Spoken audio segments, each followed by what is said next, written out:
नमस्कार भाई दोस्तों। इतिहास को मितिहास कैसे बनाया जाता है आपको बताएंगे। क्या लिखा हुआ था भाई?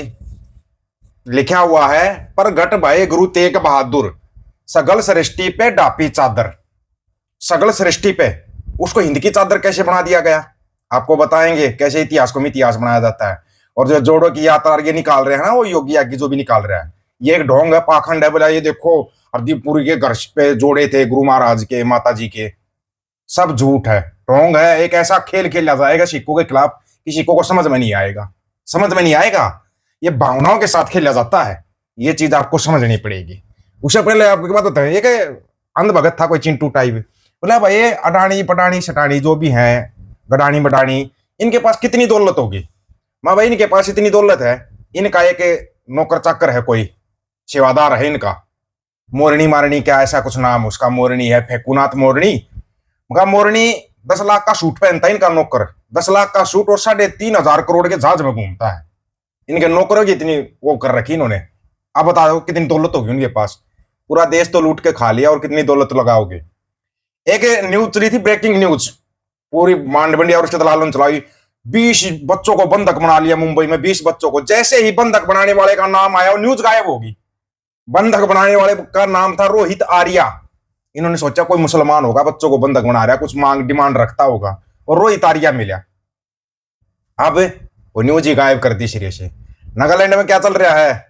नागपुर में, नागालैंड नहीं नागपुर, 40 किलोमीटर लंबा जाम लगा दिया किसानों ने नागपुर में ना। उस टाइम पर अगर ये हरियाणा पंजाब के साथ आ जाते तो। अब जो नागपुर के किसान आंदोलन कर रहे हैं, उनको क्या कहोगे? आतंकवादी, आतंकवादी, खालिस्तानी, पाकिस्तानी, क्या कहोगे? क्योंकि खुद तुम्हारी फैक्ट्री है नागपुर के अंदर, सरकार भी तुम्हारी है वहां पे। उनको क्या कहोगे? कुछ तो बताओ। जैसे पंजाब वाले चले खालिस्तानी, हरियाणा वाले चले आतंकवादी हैं। पंजाब वालों की वो फंडिंग बता दी पाकिस्तान से, हरियाणा वालों की बता दी चाइना से। बड़े कमाल की बात है भाई। आंखें बंद थी ना तब तो तुम्हारी, आएगा सब कुछ सड़कों पे आएगा। एक और था बड़ा मोरनी का भगत बना फिर रहा था, उसके घर पे ही बुलडोजर चल गया। उत्तर प्रदेश में देख लो ना, व्यापारी अब आंदोलन कर रहे हैं। हम तो उनको नकली व्यापारी कहेंगे, असली व्यापारी तो अपना व्यापार कर रहे हैं। ये नकली व्यापारी है जो आंदोलन कर रहे हैं। ये नागपुर वाले भी नकली किसान, असली किसान तो खेतों में है। बोल दो, बोलो वही बातें। जब तुम्हारे ऊपर आई तो याद आया सब कुछ। याद आएगा भी तो रुको जरा, बहुत कुछ याद आएगा तुम्हारे को ना। पहले बताते हैं, ध्यान से सुनते जाना इसके अंदर क्या था। गुरु तेग बहादुर जी की 350वीं शहीदी वर्षगांठ को समर्पित है ये सब कुछ। ध्यान से सुन लेना भाई। अपने आप से है सुचेत सिंह के नाम से वैसे नाम रखा जा रहा है। धन्य है गुरु तेग बहादुर जी, उन्होंने संपूर्ण सृष्टि को अपनी चादर से ढांप लिया। अब भाई दिक्कत तो होगी। आमतौर पर तो यह कहा जाता है कि तेग बहादुर हिंद की चादर थे, लेकिन ये कैसे? क्या आपको पता है यह वाक्य किस ग्रंथ या किस विद्वान के हैं? पता है किसी को? सुनते जाना। यह पंक्तियां दशमेश पिता गुरु गोविंद सिंह जी के दरबारी कवि सेनापति की रचना गुरुशोभा से ली गई है। उनके मूल शब्द हैं, प्रगट भय गुरु तेग बहादुर, सगल सृष्टि पे डापी चादर। हिंदी की चादर कैसे आ गया फिर ये? हमें तो ये पता था, मैंने तो हमेशा हिंदी की चादर ही सुना है। और गुरु तेग बहादुर जी की शहादत तो हिंदू धर्म की रक्षा के लिए मानी जाती है। क्या इस शहादत को अन्य धर्मों या पूरी सृष्टि के लिए भी माना जा सकता है? जी हाँ, बिल्कुल माना जा सकता है। पूरी सृष्टि के लिए, सिर्फ हिंदुओं के लिए नहीं था। आज एक एक चीज क्लियर की जाएगी, याद रखना इस बात को। गुरबाणी का मूल सिद्धांत है एक ओंकार, जो त्रिदेवी ओम के सिद्धांत का खंडन करता है। गुरुमत, गुरु की मत, मनमत मनोवादी विचारधारा का विरोध करती है। गुरुमत कर्मकांड, पाखंड, अवतारवाद, देव पूजा, मूर्ति पूजा और वर्ण व्यवस्था जैसी मनुवादी प्रथाओं को अस्वीकार करती है। भगत कबीर और गुरु नानक देव जी ने मनुवादियों को कठोर शब्दों में ठग और जगत कसाई कहा था। गुरु साहब ने लिखा हुआ है, फलस्वरूप सुन लेना। कबीर ब्राह्मण गुरु है जगत का, भगवान का गुरु नाही। मत्थे टिक्का तेड़ी धोती कखाई, हथी छुरी जगत कसाई। लिखा हुआ है ये, देख लेना। गली जिन जप मालियो लोटे हथी निभे, ओहे हरि के संत ने आखी अही, बनारसी के ठग। ठग है वो।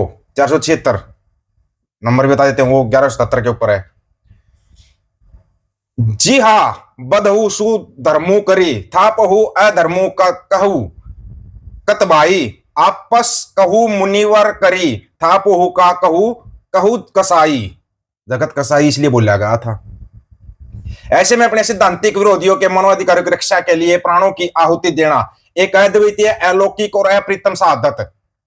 ठीक है, यह तो मानने योग्य बात है, लेकिन गुरु जी की शहादत हिंदू धर्म के लिए तो थी, फिर अन्य धर्मों या पूरी सृष्टि के लिए कैसे कही जा सकती है? आप सुन लेना, ये सभी सिखों को सुनना चाहिए।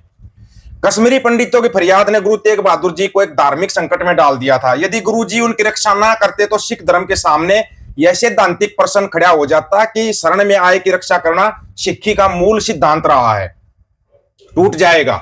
इस सिद्धांत की रक्षा के लिए गुरु तेग बहादुर जी ने अपनी शहादत दी। इस प्रकार उनकी शहादत केवल कश्मीरी पंडितों को लिए नहीं बल्कि सिख सिद्धांतों की रक्षा के लिए भी थी।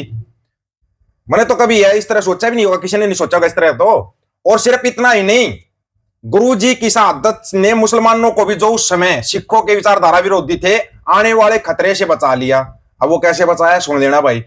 मनुवादी विचारधारा ने भारत में अपने अनेक विरोधी मतों को नष्ट कर दिया, जैसे बौद्ध मत, चारवाक मत आदि। यह एक विशाल नाग की तरह अपने विरोधियों को निगल गई। योग मत, नागपंथ, शैव मत जैसे मतों को भी अपने में समा लिया। अभी सिक्खी के खिलाफ चल रहे हैं ये।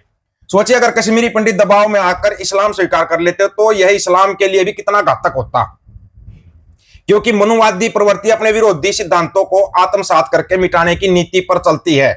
इस नीति में इस्लाम भी बच नहीं पाता। गुरु तेग बहादुर जी ने अपनी अद्वितीय शहादत और बेमिसाल शहादत से इस्लाम को भी इस खतरे से बचा लिया। इसलिए संसार के विद्वानों को गुरु जी की शहादत के इस पक्ष पर भी विचार करना चाहिए।